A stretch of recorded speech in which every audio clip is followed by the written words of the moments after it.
Hi, my name is Bob Hainley, Hi, my name is Traci Hainley, and this is my story. and this is my story.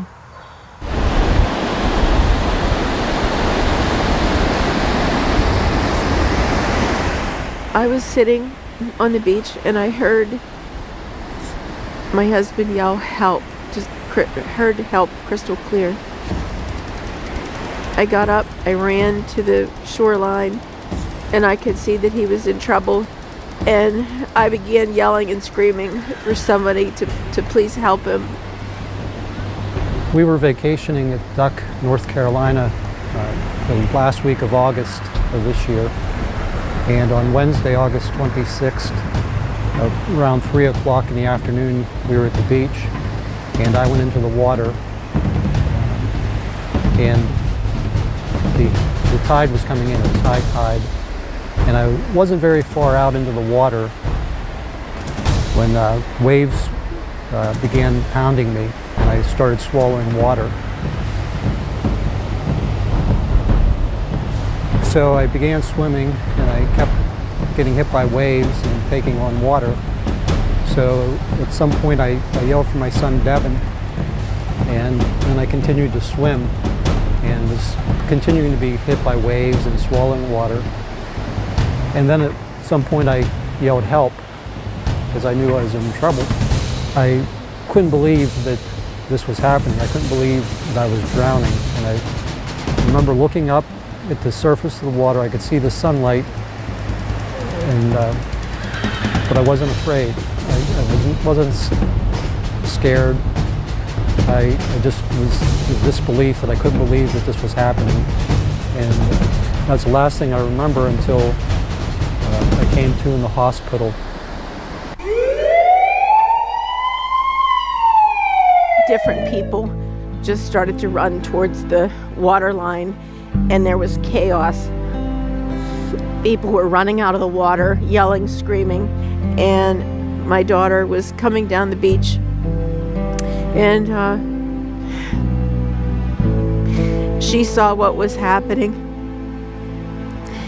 And as they were bringing him in,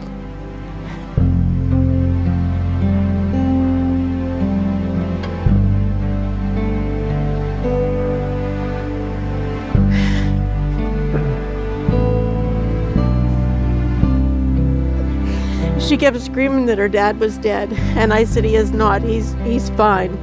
She could see them as at that point, because till she had come up onto the beach, they were bringing him in. And he wasn't breathing. He was purple. And the ER doctor, they started CPR. They started to resuscitate him. I remember them saying that his pulse was weak. First there was no pulse, and then they started working on him, and they were saying that his pulse was weak. And I remember just praying so hard, just, bring my husband and my kid's father back to them. And as Bob was in the water, every time a wave would come up, I just prayed that we would still see his head above the water.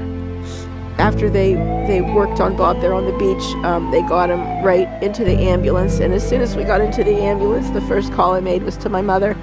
And I told her Bob was in trouble, that it didn't look good, to please give Grace Bible a call and get him on prayer chains.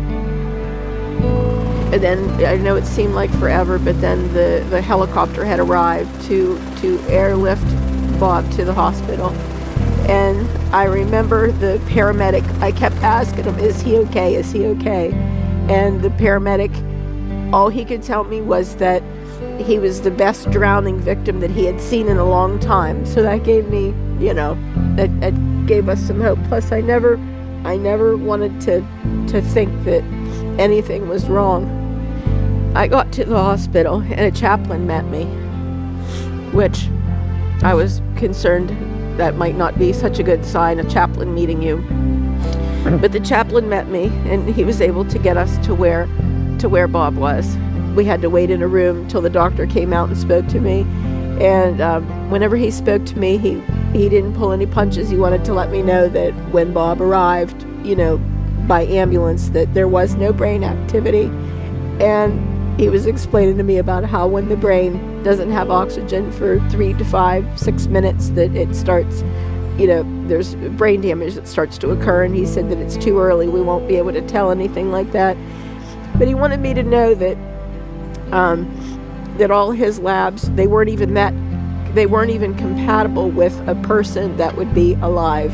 So he was letting me know how critical this was, but they were giving him medications to help with this. He also told me that there is only 1% of drowning victims that survive, and he said that my husband was that 1% that survived. That day, God had everything in place, from an ER doctor, 2 paramedics, and a nurse who we later found out were staying in houses across the street from where we were staying. We're on the beach at that time. The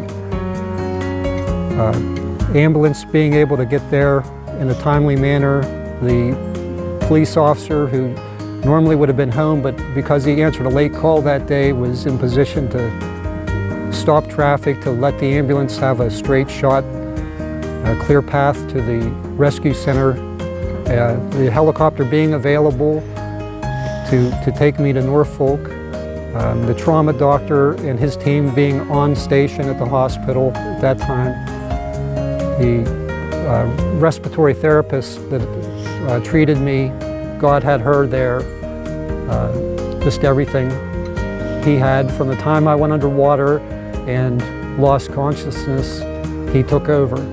And by his grace is the only reason that I'm here today. I want to thank everyone for their prayers, and my family, my wife, my son and daughter, and everyone for all their prayers and support. My daughter sent this verse to my wife while I was in the ambulance. It's Isaiah 41, verses 10 and 13. Fear not, for I am with you. Be not dismayed, for I am your God. I will strengthen you. Yes, I will help you. I will uphold you with my righteous right hand. For I, the Lord your God, will hold your right hand, saying to you, fear not, I will help you.